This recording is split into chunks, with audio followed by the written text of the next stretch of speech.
Olá, esse é o programa Sociedade Solidária, um fórum para o diálogo sobre os desafios do Brasil, uma iniciativa da LBV.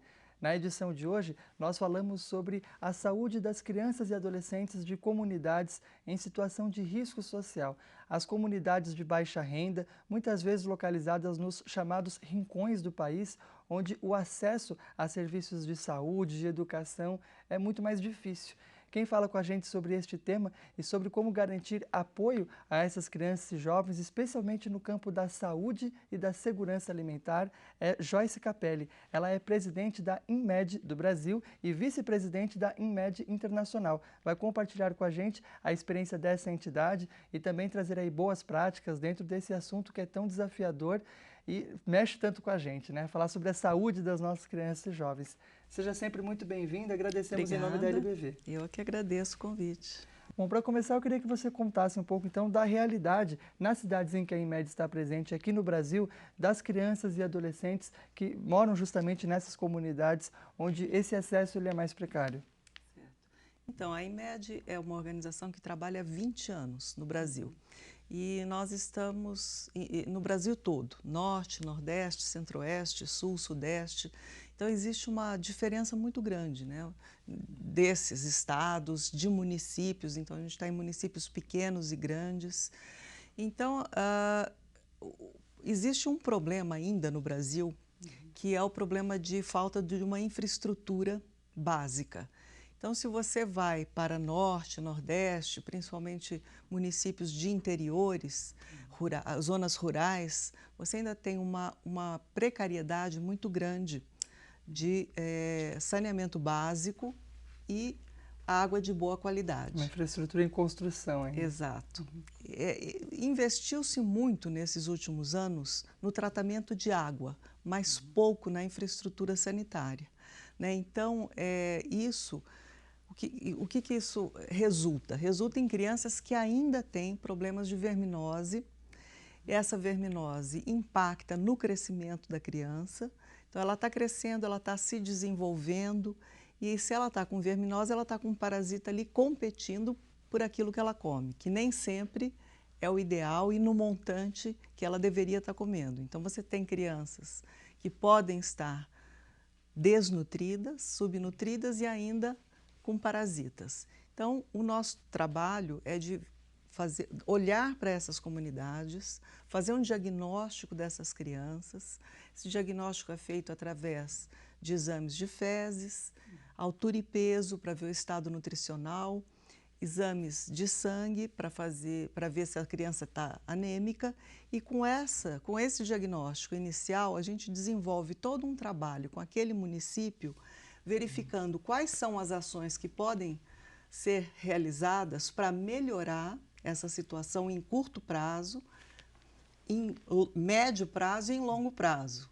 Logicamente que quando a gente pensa nisso, vai ter que ter uma parceria com o governo municipal, não uma parceria financeira, mas uma parceria de ações, de políticas que possam estar sendo realizadas em conjunto, de uma capacitação dos técnicos dos municípios para que esses problemas sejam resolvidos em pequeno, médio e longo prazo. E o que a gente observa, né, porque nesses 20 anos e no país inteiro e fazendo esses exames em todas essas crianças, a gente vê que ainda tem um contingente muito grande de crianças com verminose. A gente está vê um contingente muito grande de crianças anêmicas ingressantes na fase escolar, que a organização tem como foco as crianças na faixa etária de 5 até 12, 14 anos, mais ou menos, que seria início da vida escolar, né, o ensino infantil e o ensino fundamental. E essa criança, a política nacional, ela volta-se muito para... Até tem mudado com a inserção, inclusive, de mais um ano escolar e da pré-escola. Está sendo muito cobrado, né, que as crianças realmente iniciem a pré-escola. Tornando obrigatório, inclusive, tornando em todo obrigatório, o país. Exatamente. Justamente por isso, porque se via que a criança de zero, as políticas públicas focavam na criança de 0 a 2 anos. E aí, após isso, até o início de vida escolar, essa criança fica perdida. Ela não está participando de nenhum grande programa público. Ela já fez todas as suas vacinas, já fez o acompanhamento inicial de primeiros anos de vida e depois não se sabe onde está essa criança. Ela geralmente estava em casa. E os pais trabalhando e talvez sendo cuidada por um irmão mais velho. Ou, né? Em comunidades muitas vezes carentes, sem essa infraestrutura adequada. Exatamente. Então, o que acontecia? Essa criança ingressante na escola, a gente observava, e ainda observa, né, que essa criança geralmente entra anêmica na escola. A gente tem uma média de 30% a 40% das crianças ingressantes na escola, no primeiro ano, anêmicas. Uma média alta e que vem impactar ainda no próprio desenvolvimento pedagógico dela, portanto, nas competências que ela vai ter, pois o ferro ele é necessário justamente para esse momento de desenvolvimento dela cognitivo, né, que ela vivencia na infância. Perfeito. A criança, quando ela perde um pico de crescimento, ela não perde só a estatura, ela perde o desenvolvimento de todos os órgãos que estariam se desenvolvendo nesse pico de crescimento. E a criança cresce por picos, né? Então, o fato dela estar com uma verminose ou estar anêmica nessa fase e perdendo picos de crescimento, isso vai impactar, como você falou, não só, né, na altura, na estatura, mas no desenvolvimento cognitivo, no aprendizado, em tudo. Pode ser uma condição, inclusive, que vai favorecer que mais tarde essa criança, esse jovem, permaneça em situação de pobreza, né? Tornando-se um ciclo que geração após geração vem limitando muitas pessoas de poderem se desenvolver plenamente em suas vidas e comunidades.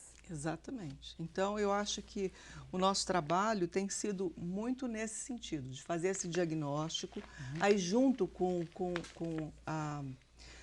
os programas são todos patrocinados pela iniciativa privada, com esses parceiros patrocinando as ações. A gente chega no município, faz esse diagnóstico inicial, né, como um raio-x inicial para ver como está a situação das crianças e, dependendo do resultado, a gente traça toda uma ação educativa, não só com as crianças, mas com as suas famílias, com a comunidade como um todo, porque a educação está na base dessa transformação social. E é justamente sobre essa ação educativa de prevenção e também tratamento dessas enfermidades que mais acometem as crianças que a gente fala no próximo bloco, quando nós continuamos a dialogar a respeito desse grande desafio do Brasil, que é garantir condições de saúde adequadas para todas as crianças do Brasil. A gente conversa no programa de hoje com a doutora Joyce Capelli, presidente da INMED do Brasil e vice-presidente da INMED Internacional. Vamos para um breve intervalo e já voltamos.